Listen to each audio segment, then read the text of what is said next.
Okay, today we're diving into something really fascinating and, frankly, a little mysterious.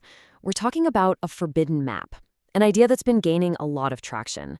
It comes from theories about the psychic Edgar Cayce and his supposed predictions of three specific safe zones in the US, all centered around the year 2026. So the whole concept kicks off with a really compelling question. Have you ever felt that sudden, unexplainable wave of unease? The theory we're exploring today suggests that what we so often write off as just, anxiety, might actually be something much deeper, an intuitive alarm bell going off. And we're not talking about just a vague feeling here. The source gets really specific, linking this alarm to some distinct signs. Things like waking up with a jolt between 3 and 4 in the morning, or suddenly getting this intense urge to browse for houses in completely different parts of the country. Or even physical stuff, like feeling nauseous in places you know well, or this strange sensation that the walls are vibrating. So what's supposedly causing all this? Well, according to this theory, these feelings aren't just in your head. They're what's called a biological precursor. The idea is that more sensitive people are literally physically picking up on a massive geological event before it happens, a shift in the planet's axis. And that brings us right to the person at the center of this whole prophecy. Let's talk about the man they called the sleeping prophet and what his warning was all about. That man, of course, is Edgar Cayce. He was this towering figure in the 20th century, often called the father of holistic medicine. But he's most famous for being what the source calls the most documented psychic of his time, because of the incredible prophecies he would deliver while in a deep trance state. And the amount of information he left behind is just staggering. The source really makes a point of this. Cayce apparently delivered over 14,000 of these prophetic readings. That's a massive body of work that people are still trying to unpack and understand even today. But here's the real core of the argument, according to the material we're looking at. It says that too many people get hung up on Cayce's scary predictions of doom and gloom, and in doing so, they miss the other half of the message, the crucial flip side. He also gave us a map for preservation. He gave us a guide to safety. And this map isn't just about avoiding disaster. It's framed in this really unique way. The theory doesn't see the coming changes as some random catastrophe, but as a kind of planetary retuning that it calls the geophysics of grace. Right, so it all comes down to interpretation. You see on the left, the way we usually think about this stuff, disaster, catastrophe. But on the right is this completely different take. It's not a disaster, it's a calibration. It's not a catastrophe, it's more like a planetary fever. You know, the way a body gets a fever to heal itself. Now, the source then tries to bridge this prophecy with what's happening in science right now. It points out that, yeah, for decades, the whole idea of a pole shift was pretty much dismissed. But today, geologists have confirmed that the magnetic North Pole is moving, and faster than ever. And the theory we're exploring puts the year 2026 as the horizon line for this major event to unfold. And here's where the theory takes a really interesting turn. Safety, it says, isn't about what you might think. It's not just about getting to higher ground.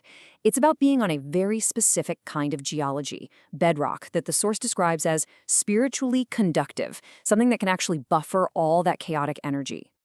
So, with that really unique idea of spiritual geology in mind, we finally get to the heart of it all, the forbidden map.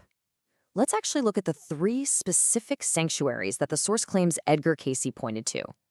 To understand the logic here, the source uses this great analogy. Think of the entire continent as a giant spinning wheel. The coasts, that's the chaotic, fast-moving outer edge. But these three spots, they are the stable, unmoving hub right at the very center.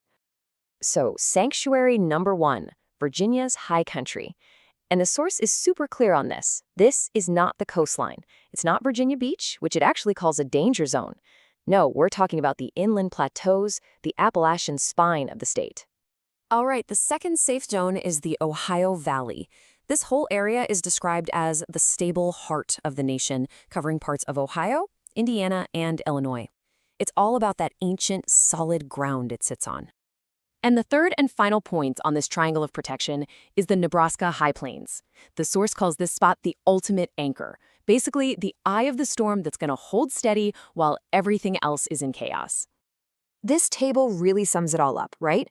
It connects a physical geological reason to a more spiritual role for each place. So you've got Virginia, with its quartz and granite bedrock, acting as the head, or a dormant battery. Then the Ohio Valley on its stable continental foundation, its Creighton, that's the heart. And finally, Nebraska, sitting on top of that massive Ogallala aquifer, serves as the solar plexus, the anchor for the whole thing. But hold on, because just knowing where to go is only half the battle. The source material has a really profound warning for anyone who might feel that call to move, for these so-called new pioneers. And this is maybe the single most important piece of advice in the whole theory. It's a direct quote. You cannot bring the vibration of fear into the sanctuary and expect to be safe.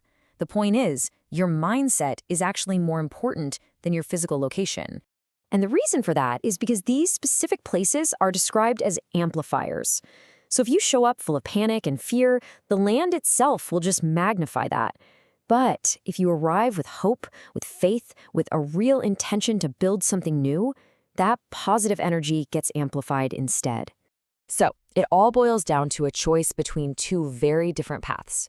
You can be a refugee, just running away from the old world in a panic. But if you do that, the source warns you're basically taking the disaster with you. Or you can choose to be a pioneer, someone who is intentionally moving toward a new world to help build and serve. And this is the final, powerful idea. The source argues this whole thing isn't about physical strength. It's not survival of the fittest in the way we usually think about it. It's about spiritual awareness. It's survival of the wisest. So we're left with the exact same question that the source poses to its audience. It's not really about where you might go, is it? It's about who you choose to be. Are you a refugee running from the past? Or are you an architect ready to build the future?